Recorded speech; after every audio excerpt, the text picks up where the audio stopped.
نظر بد کا ایک خاص علاج بھی ہے، اور وہ ہے نظر لگنے پر غسل کرنا. اور غسل کرنے کا مطلب کیا ہے کہ جس کی نظر لگی ہے اس سے غسل کا پانی لے کے اب دوسرے جس کو لگی ہے اس کے جسم پر بہانا. اگر پورا غسل نہ ہو تو وضو کا پانی بھی لگایا جا سکتا ہے. اس کے 3 طریقے ہیں. نظر لگانے والے کا پتہ ہو اور وہ رضامند ہو پانی دینے پہ تو ٹھیک ہے. دوسرا یہ کہ غسل یا وضو کے بچے ہوئے پانی سے نظر لگے ہوئے شخص کا غسل کرنا. مثلا آپ نے وہ لوٹے سے وضو کیا، کچھ پانی بچ گیا تو اس پانی کو اس شخص پہ ڈالیں جس کو نظر لگی ہے. پھر اسی طرح یہ ہے کہ جس کی نظر لگی ہے اس کو، یعنی کہ حضرت عامر نے جب حضرت سہیل کو نظر لگائی تو اس وقت انہوں نے کیا کیا، عامر کو وضو کا حکم دیا. انہوں نے اپنا چہرہ، دونوں ہاتھ کونیوں تک اور دونوں گھٹنے اور تہ بند کا اندرونی حصہ دھویا اور حکم دیا کہ ان پر اس پانی کو بہایا جائے. تو انہوں نے جب وہ بہایا تو وہ بالکل ٹھیک ہو گئے. تو انہوں نے یعنی پیچھے سے بہایا، پیچھے سے پانی کو الٹایا. اس جگہ سے شروع کرنا چاہیے. آج اگر کسی سے مانگے تو مائنڈ کر جائے کہ آپ مجھ پہ شک کرتے ہیں کہ میں کوئی حاسد ہوں تمہارا.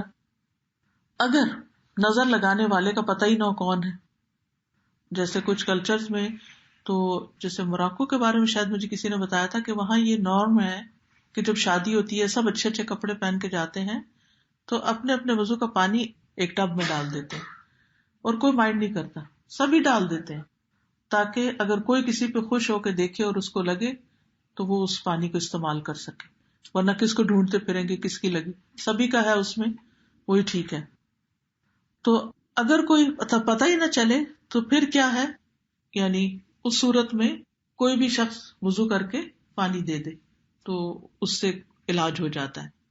اب چونکہ یہ علاج نبی صلی اللہ علیہ وسلم نے بتایا تو اس لیے، اور اس کا تجربہ بھی کیا ہوا ہے، تو اس سے علاج اور اس سے فائدہ ہونا جو ہے وہ مجرب ہے.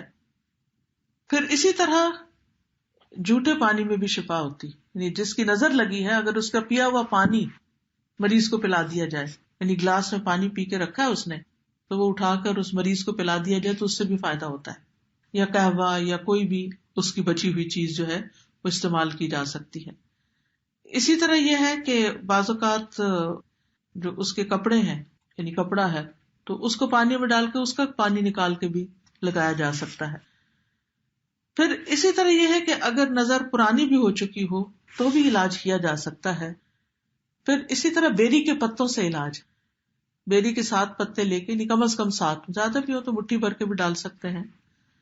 پانی میں ڈال کے 7 مرتبہ سورۃ فاتحہ، 21 مرتبہ آیت الکرسی، 7 مرتبہ معوذات، قل هو اللہ، قل اعوذ برب الفلق، قل اعوذ برب الناس، تو یہ پڑھ کے، اور پھر یہ کچھ آیتیں ہیں، وَدَّ كَثِيرٌ مِّنْ أَهْلِ الْكِتَابِ لَوْ يَرُدُّونَكُم مِّن بَعْدِ إِيمَانِكُمْ كُفَّارًا، سورۃ البقرہ کی آیت نمبر 109 ہے، سورۃ النساء کی آیت نمبر 54 ہے، سورۃ طٰہٰ کی 133 ہے، سورۃ کہف کی 39 ہے، سورۃ ملک کی 1 to 4 ہے، سورۃ قلم کی 51 ہے، اور سورۃ بنی اسرائیل کی 82، سورۃ شعراء کی 80 اور سورۃ فصلت کی 44. ان سب میں نظر کا ذکر آتا ہے، یعنی نظر سے متعلق آیات میں کوئی نہ کوئی چیز آتی. تو ان آیتوں کو پڑھ کے لاؤڈلی اس پانی کو انسان تھوڑا سا پی بھی لے، بیری کے پتوں کا پانی، اور اپنے اوپر بھی بہا لے، یہ پرانی نظر کو انشاءاللہ ٹھیک کر دے گا. لیکن جن چیزوں سے بچنا ضروری ہے وہ یہ کہ گلے میں کوئی چیز لٹکائی جائے یا بازو پہ باندھی جائے یا غیر شرعی جھاڑ پھنکار کی جائے یا کاہنوں اور نجومیوں وغیرہ کے پاس جایا جائے یا کسی عامل ایسے کے پاس جائے جو عجیب و غریب قسم کی باتیں کرتا ہوں. تو بات یہ ہے کہ جب قرآن میں علاج موجود ہے تو پھر کہیں اور جانے کی ضرورت ہی کیا ہے. تو اللہ تعالیٰ سے دعا ہے کہ اللہ تعالیٰ ہمیں ہر بری نظر اور ہر شر سے محفوظ رکھے اور ہمیں شفاء کاملہ عطا فرمائے.